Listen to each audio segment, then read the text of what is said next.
Assalamualaikum warahmatullahi wabarakatuh. Salam. Hai dulur-dulur semuanya, apa kabar? Alhamdulillah, semoga dalam keadaan baik ya. Kita di sini juga alhamdulillah sehat walafiat tanpa sakit apa-apa. Mas Lutfi sehat? Sehat. Capek nggak? Capek sih, capek kerja.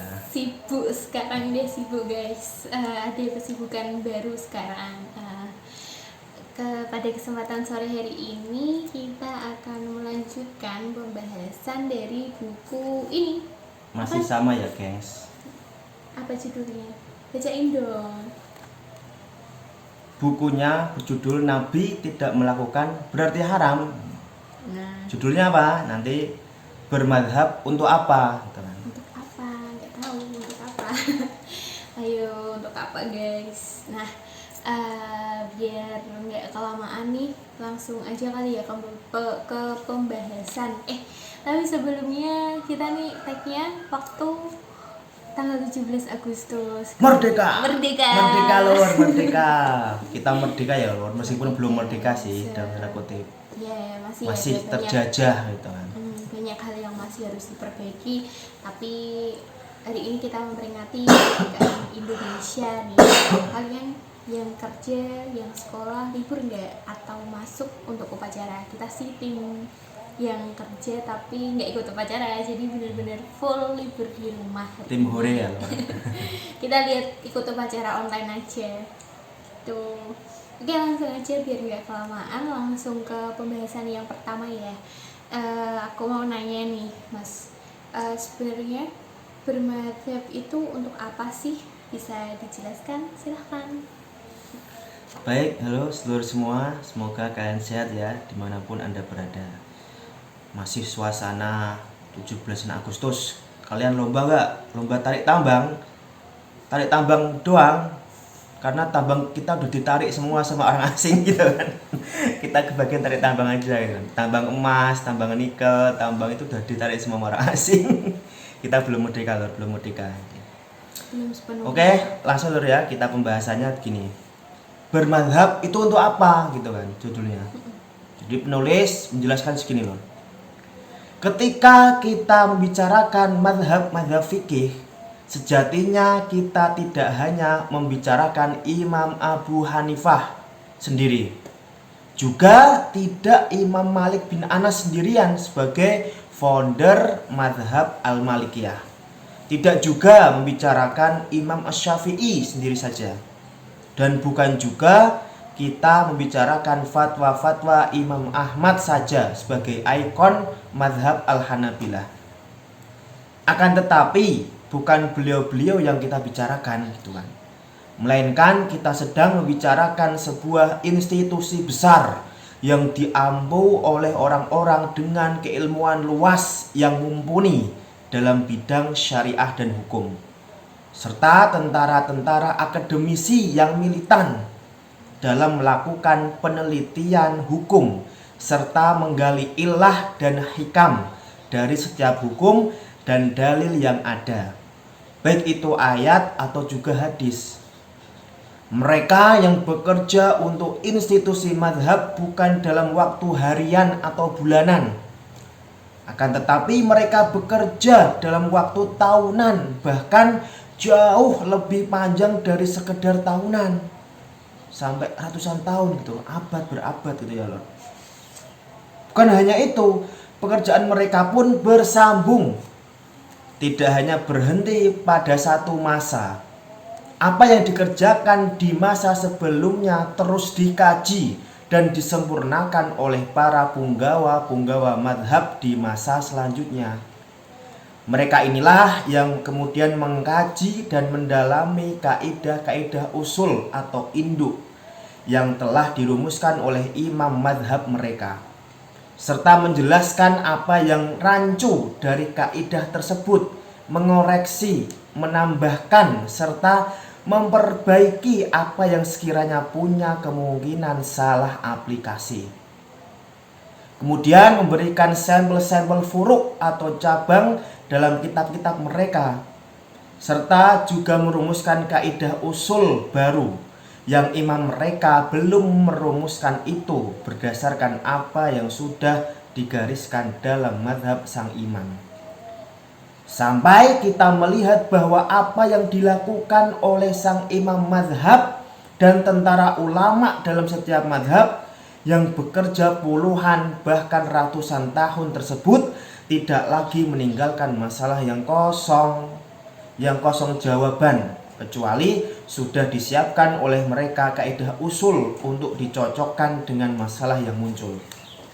Itu dia kenapa dalam satu mazhab kita menemukan adanya tingkatan-tingkatan ijtihad dan level ulama yang berbeda-beda dengan kelas mereka masing-masing, gitu kan. Karena memang semuanya bekerja dalam bidang dan keahlian masing-masing guna saling melengkapi dan menyempurnakan sebuah jalan atau mazhab bagi para orang awam untuk bisa memahami syariah ini secara komprehensif. Disitulah fungsi mazhab. Jadi begini lor penjelasannya, bahwasanya ketika kita membicarakan mazhab, ada mazhab mazhab Imam Hanafi, mazhab Hanafiyah, ada mazhab Malikiyah, Imam Malik, ada mazhab Syafi'iyah, Imam Syafi'i, ada mazhab Hanabilah, Imam Ahmad bin Hambal. Itu kita tidak membicarakan mereka saja, gitu kan. Mereka benar, mereka tuh founder, pendiri mazhab, gitu kan. Tapi mazhab yang kita terima sekarang itu bukan hanya tentang mereka, tapi tentang semua ulama yang turut andil berkecimpung di dalam menyempurnakan, mengoreksi dan juga memfinalisasi mazhab yang mereka anut, gitu kan. Jadi mazhab itu bukan hanya berbicara tentang pendirinya saja, tapi juga murid-muridnya, muridnya Imam Syafi'i, muridnya Imam Syafi'i sampai sekarang, gitu kan. Itu berlangsung sampai ratusan tahun, bahkan sampai 1000-an lebih, 1 milenium, gitu kan. Jadi para imam mazhab itu kan lahir ketika generasi ketiga, yaitu generasi tabi'ut tabi'in. Bahkan Imam Abu Hanifah itu dikatakan generasi tabi'in, gitu. Jadi generasi salaf itulah ya. Itu tahun sekitar 300-an Hijriah, 200 sampai 300 Hijriah, gitu kan. 100, 200, 300 seperti itu. Sekarang udah 1445 Hijriah. Artinya kan sudah 1000 tahun lebih, gitu kan. Mazhab ini bertahan. Artinya di mana-mana kalau ada sebuah institusi, sebuah lembaga, sebuah perusahaan misalkan bertahan sampai 1000 tahun, itu kan berarti sudah teruji, sudah terbukti, sudah apa ya istilahnya, sudah terpercaya oleh zaman, gitu kan. Oleh karena itu jangan sampai kita ini pendatang baru, orang baru belajar bahasa Arab sedikit sudah bilang ngapain kita bermadhab, gitu kan. Langsung aja kembali ke Al-Quran dan Sunnah, gitu kan. Itu kan kurang etis kan, nggak ada etikanya, nggak ada akhlaknya. Padahal ulama madhab itu juga pasti menggunakan Al-Quran dan hadis dan Sunnah juga. Nggak mungkin mereka menggunakan Taurat, menggunakan Injil, nggak mungkin, gitu kan. Oleh karena itu sudahlah kita ikut saja ahlinya, ikut saja mereka, manut, gitu kan. Mereka udah susah payah memberikan sebuah penjelasan pada kita, menguraikan sebuah hukum Islam dan sebagainya. Kok ada orang sekarang, gitu kan, baru belajar bahasa Arab dikit, baru belajar ilmu fikih dikit, sudah bilang kita nggak usah bermadhab lah, udah ikut aja Al-Quran dan Sunnah, ikut aja pendapat ini, gitu kan. Itu kan nggak ada etika, nggak ada adab, gitu ya. Jadi begitu lor. Jadi memang mazhab ini dibangun sedemikian rupa dari masa ke masa, dari generasi ke generasi, dari pendiri sampai sekarang itu masih terus mazhab itu terus dibangun, disempurnakan, dijelaskan dan sebagainya. Sehingga mazhab ini adalah sebuah institusi besar yang tidak hanya berbicara pendirinya tapi juga generasi setelahnya. Jadi para pendiri kemudian punya murid, dan itu semuanya adalah ulama lho. Ulama madhab dari masa ke masa, dari generasi ke generasi. Oleh karena itu nanti di setiap madhab itu ada level-level, ada klasifikasi para mujtahid, para ulama, gitu. Jadi ada misalkan para pendiri mazhab itu disebut mujtahid mutlak gitu kan, mujtahid mutlak mustakil. Karena apa? Karena mereka memang tidak membutuhkan tidak membutuhkan lagi ulama mujtahid yang tidak membutuhkan tidak membutuhkan tidak membutuhkan piranti yang lain. Mereka langsung bisa merujuk ke Al-Quran dan Sunnah gitu kan. Nanti beda, ada mazhab mujtahid yang lain gitu kan. Di sini penulis juga jelaskan bahwasanya setiap mazhab punya level-level dan tingkatan mujtahid yang berbeda dengan mazhab lain. Hanya saja secara global kita bisa mengklasifikasikannya dalam 2 level mujtahid. Yang pertama, mujtahid mutlak, dan yang kedua, mujtahid fil mazhab. Dalam 2 level ini pun kemudian muncul beberapa tingkatan lagi, seperti mujtahid mutlak muntasib, mujtahid mukharrij, mujtahid tarjih, dan mujtahid fatwa. Dari ulama-ulama pada 2 level inilah kemudian muncul banyak sekali istilah-istilah usul dalam masing-masing mazhab, serta merumuskan beberapa kaidah usul dan fikihnya, seperti kaidah am wal khos, nas, zohir, majaz, muta'awil, muhtamal, nasikh mansukh. Lebih rumit lagi, istilah-istilah dalam istinbat hukum seperti hamlul muqayyad alal mutlaq, takhrijul usul alal furu', takhrijul furu' alal usul, dan lain-lain, yang mana para ulama mazhab tersebut bekerja dalam jangka abad, bukan tahun ya Lur. Ini dalam jangka abad, ratusan tahun, untuk sebuah jalan bersyariah. Inilah mazhab.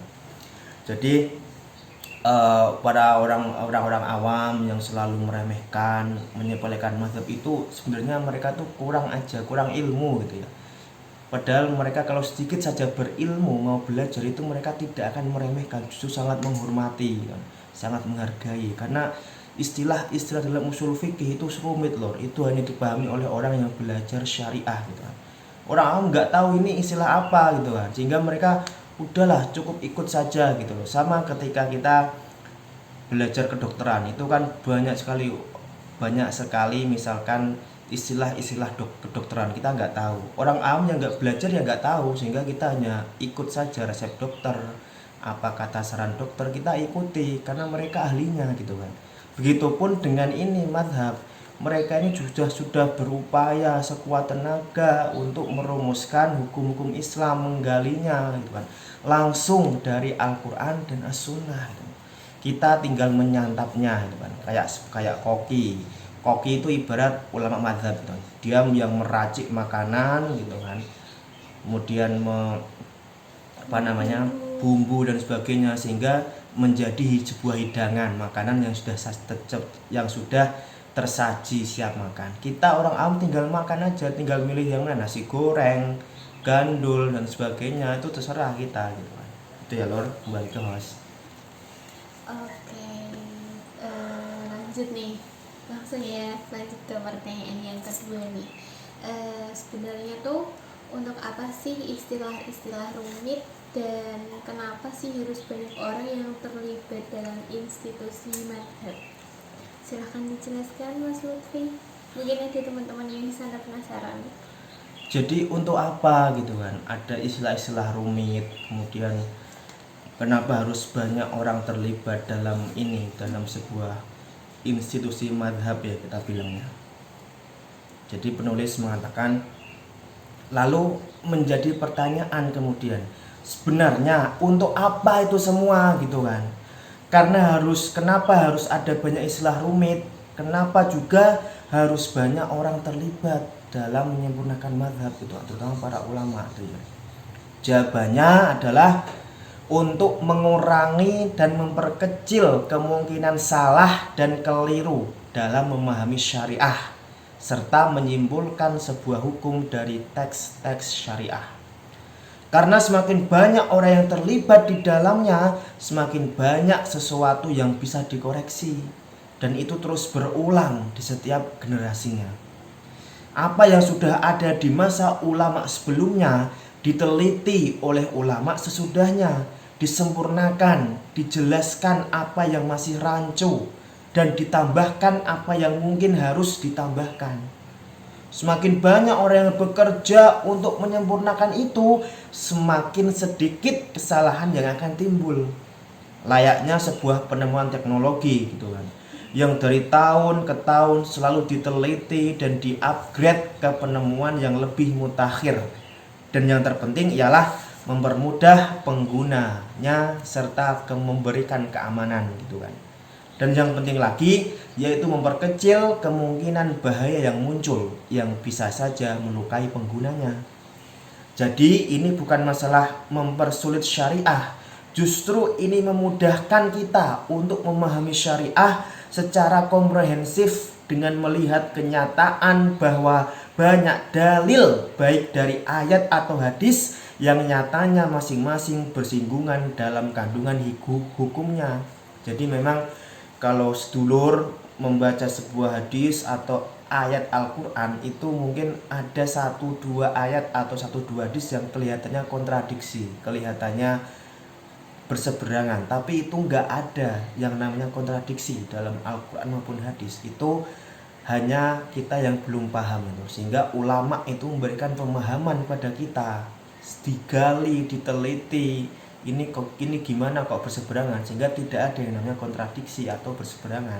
Hanya kita yang belum tahu, belum paham, sehingga kita harus belajar, lebih banyak membaca penjelasan para ulama terkait dengan Al-Quran dan hadis itu ya Lord. Dan harus dicamkan baik-baik gitu kan kata penulis, bahwa memahami dalil-dalil yang ada itu tidak cukup untuk hanya diterjemahkan saja. Kalau seandainya syariah serta dalil-dalilnya bisa dipahami hanya dengan terjemahannya saja, lalu buat apa ulama sejak 14 abad tahun lalu repot-repot membuat kitab tafsir yang berpuluh-puluh jilid, ratusan jilid gitu kan. Buat apa juga repot-repot menulis kitab syarah atau penjelasan hadis kalau hanya bisa dipahami dengan terjemahan. Nah, melihat kenyataan seperti itu, lalu apakah masih kita akan mengatakan kita kembali ke Al-Quran dan hadis langsung tanpa harus bermadhab, karena mereka juga manusia yang bisa salah dan perkataan mereka tidak bisa dijadikan dalil. Masihkah kita berkata demikian? Gitu kata penulis. Kalau madhab bisa salah, apakah kita terbebas dari kesalahan dalam memahami syariah dengan akal yang sempit ini? Mana yang lebih mungkin salah? Pekerjaan yang dikerjakan oleh satu kelompok besar yang bekerja saling melengkapi, atau mereka yang bekerja sendirian? Mana yang lebih mungkin salah? Para ulama madhab yang hidupnya jauh lebih dekat ke masa Nabi, atau kita yang sudah terpisah ribuan tahun dari zaman Nabi? Wajib kembali ke Al-Quran dan Sunnah. Akan tetapi kita tidak mungkin bisa memahami Al-Quran dan Sunnah tanpa peran sebuah madhab fikih. Jadi begini loh penjelasannya, bahwasanya kalau memang Al-Quran dan hadis itu bisa difahami hanya dengan membaca terjemahannya saja, maka ngapain gitu loh ulama zaman dahulu atau zaman sekarang itu menulis kitab tafsir sampai ratusan jilid, ribuan jilid gitu kan. Dan kitab tafsir itu banyak loh, banyak ragamnya, banyak coraknya, dan banyak yang menulis di setiap generasi pasti ada gitu kan. Ngapain mereka tuh menulis kitab tafsir kalau Al-Quran bisa difahami dengan terjemahnya saja gitu kan. Oleh karena itu kita harus tahu diri ya sedulur semua, bahwasanya mereka ulama itu sudah menjelaskan semua ayat-ayat Al-Quran gitu kan. Kita tinggal membacanya saja gitu kan. Kalau kita mau meneliti silahkan, tapi kita jangan melampaui batas. Misalkan kita membaca terjemahan Al-Quran lalu kita simpulkan sendiri ini hukumnya, itu kan salah. Itu kan keliru, salah. Kita bukan ahlinya, kita bukan pakarnya seperti itu. Begitupun hadis gitu kan. Hadis tuh jumlahnya jutaan gitu kan. Terus ngapain para ulama itu menulis kitab syarah hadis atau kitab penjelasan hadis gitu kan, yang sampai ribuan jilid, ratusan jilid gitu kan. Itu juga sama, banyak kitab syarah hadis itu juga banyak sekali, banyak coraknya, banyak ragamnya gitu kan. Sehingga kita orang awam, orang yang bukan pakarnya, bukan ahlinya, cukup membaca penjelasan mereka saja, kitab syarah, kitab tafsir gitu kan. Kita akan memperoleh ilmu, kita akan memperoleh penjelasan yang sangat utuh, sangat komprehensif gitu kan. Kalau kita hanya membaca terjemahannya saja, kita bisa keliru dalam menyimpulkan hukumnya, kita bisa salah. Ya kita baca terjemahan juga baca penjelasannya gitu ya Lor. Jadi itulah kenapa para ulama dulu itu sangat gigih sekali menulis gitu kan. Menulis baik itu menulis penjelasan kitab tafsir dari Al-Quran maupun kitab hadis, kitab syarah hadis, penjelasannya di kitab-kitab mereka. Sehingga kita tahu para ulama dahulu itu sangat produktif dalam menulis ya Lur. Ada seorang ulama dalam hidupnya itu menulis ratusan buku dan tiap buku itu berjilid-jilid, puluhan jilid itu ada. Imam As-Suyuti misalkan, imam siapa, banyak sekali. Jadi mereka tuh dalam hidupnya tuh selalu menulis gitu kan, membaca, menulis, itulah pekerjaan mereka para ulama gitu. Kita sekarang tinggal menikmati, tinggal mau membaca enggak gitu kan, mau membaca enggak gitu. Kalau mau membaca, insya Allah kita akan paham apa yang ada terkandung dalam Al-Quran maupun hadis gitu. Kalau kita nggak mau membaca, kita hanya mau baca terjemahan saja, ya kemungkinan salah itu besar gitu. Terus kalau ada yang mengatakan, ngapain kita harus ikut mazhab, kan mereka juga manusia gitu kan, kita juga manusia, sama-sama bisa punya salah gitu. Jadi kembali lagi, benar kita tuh manusia, bisa salah dan bisa benar, tapi kita bukan ahlinya, bukan pakarnya. Orang yang ahli oleh yang pakar itu pasti sudah banyak istilahnya ilmunya gitu kan, sehingga ketika membuat sebuah kesimpulan, membuat sebuah keputusan itu pasti sudah banyak ilmu yang mendasarinya, dan itu kemungkinan salah akan kecil. Berbeda dengan orang yang nggak punya ilmu, yang nggak punya background keilmuan mumpuni, itu salahnya kemungkinannya besar sekali, bahkan salah total gitu kan. Kemarin saya ibaratkan lagi ya, seorang dokter lagi ini, sama dokter itu juga lama sekolahnya, sama ilmunya gitu kan. Kalau kita orang awam misalkan mau jadi dokter, ya harus sekolah dulu, nggak mungkin kita juk-juk jadi dokter gitu kan. Kita ada pasien datang, kita mendiagnosis salah, kemudian kita kasih obat malah mati kan, malah salah sakit kan. Kita bukan dokter, malpraktek gitu loh. Kita bukan ahlinya, bukan pakarnya, maka kita pergi ke dokter, mereka sudah ahli, sudah sekolah 7 tahun dan sebagainya gitu. Sama juga dengan ulama ini, kalau mau dibilang sekolahnya itu bukan hanya 1-2 tahun, tapi bisa belasan tahun, bahkan puluhan tahun gitu ya Nur. Mereka ini membaca kitab literatur dari berbagai macam sumber gitu kan, kemudian meneliti, menelaah dan sebagainya, sehingga keluarlah kesimpulan hukum yang berupa kitab tafsir, kitab fikih, kitab syarah hadis dan sebagainya. Gitu ya Lur. Ini sudah mau maghrib di sini, udah ada korek gitu kan, nanti ganggu malah.